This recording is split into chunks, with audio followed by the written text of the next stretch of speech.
sequence, sequence, sequence.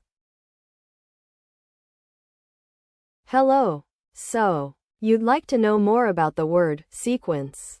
The part of speech for this word is a noun, which means it refers to a person, place, thing, or idea. In common usage, sequence usually refers to a series of events, actions, or items that follow one another in order. For example, you might say, I have a sequence of tasks I need to complete before the end of the day, or, the instructions were given in a confusing sequence. It's often used to describe a logical progression from start to finish. And it can also refer to a series of things that are connected or related in some way. One special note about the usage of sequence is that it can be confused with its synonym, series. But while a series implies a collection of separate items, a sequence implies a connection or flow between them. The students in my advanced calculus class had a bit of trouble understanding the concept of a sequence. So I thought it would be helpful to provide some practical examples of how this word is used in everyday language, in formal usage, such as in an academic paper on mathematical modeling. You might say, the sequence of exponential functions was shown to converge to a logarithmic curve, which illustrates the use of the term to describe a series of mathematical operations or transformations that follow one after another. On the other hand, in casual conversation with a friend who is planning a road trip, you might say, I'm thinking we should make a sequence of stops at each major city along the way so we can see all the sights. Which shows how the term can be used to describe a series of events or activities that follow one another.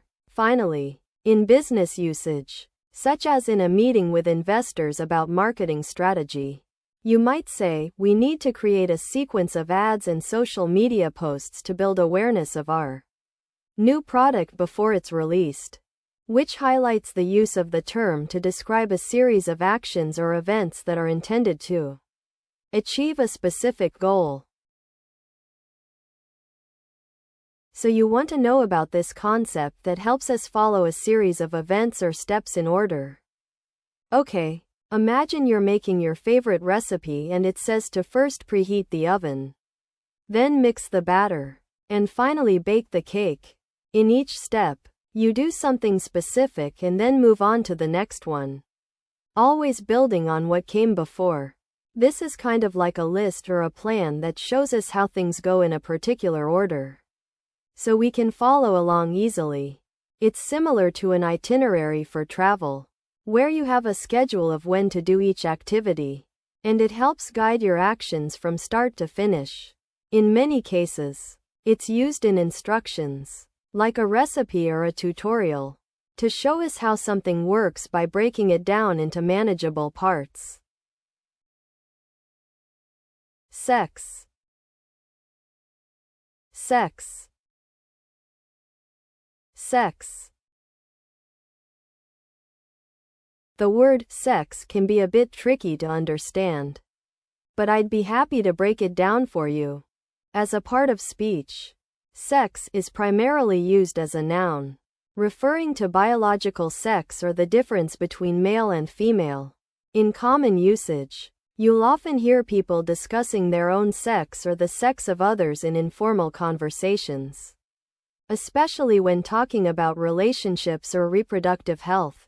However, it's essential to note that in more formal contexts, like scientific or medical settings, sex is used as a neutral term, not necessarily implying gender identity or expression. For example, you might hear a doctor discussing the biological sex of an individual without making any assumptions about their gender. I'd be happy to provide you with some practical example sentences using the word sex. In formal usage, a sentence like, the biology textbook provided an in-depth analysis of human sex and reproductive Systems is a good example. This context assumes that you're looking at a textbook for educational purposes, perhaps in a high school or college setting. In casual conversation, saying something like, "I'm not sure if I'm ready to discuss my sex life with my new therapist. It feels too personal," would be a suitable example. In this scenario, the person is having a discussion about their personal boundaries and comfort level with sharing intimate information with a professional. Finally, in business or academic usage, a sentence like, "The report from the marketing team suggested that our product's sex appeal was affecting its sales numbers positively," demonstrates how the word can be used in a more neutral context to describe a product's marketability. This kind of language is often used in industries where sex and gender might not be directly related to the product, but are still relevant in terms of consumer demographics and preferences. So you're trying to learn about this important concept in many cultures. Let me help explain. The thing we're talking about refers to a natural part of being human that involves physical and emotional connection between two people who care for each other deeply. It's a way for grown-ups to show love, affection, and closeness with someone they're in a committed relationship with. People who are in this kind of situation often feel happy, safe, and connected when they do it together. Does that make sense? Shift. Shift. Shift. So, let's talk about the word shift. As a verb, it means to change from one position, state, or activity to another, often suddenly or completely. For example, "I'm going to shift my focus from work to family time tonight." In this context, the speaker is changing their attention and priorities from work-related tasks to spending quality time with loved ones. As a noun, a shift refers to a period of time during which a group of people or machines work in a particular job or task. For instance, "I'm working a night shift at the hospital tonight." Here, the term shift is used to describe a specific timeframe and role. Just a note that in some countries like Australia, New Zealand, and South Africa, a shift can also mean a change of time zones or a period of time when people take a break from work. Here are 3 practical example sentences using the word shift with varying contexts. In a formal setting, you might say, "The hospital will shift its emergency department to a new location next month in order to accommodate growing patient demand." This sentence uses shift to mean a change of place or function, and it's suitable for a situation where precision and clarity are important.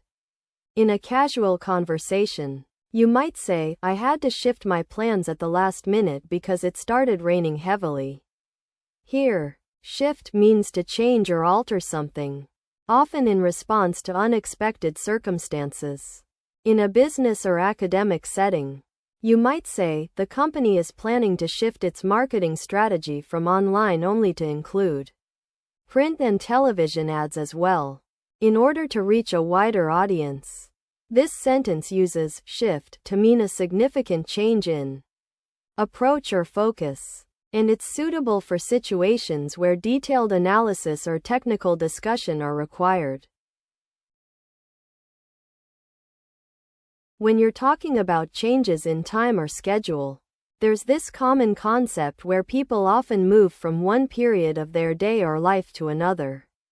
The main characteristics are that it involves moving on to something new, like going from morning to afternoon, or from summer to winter.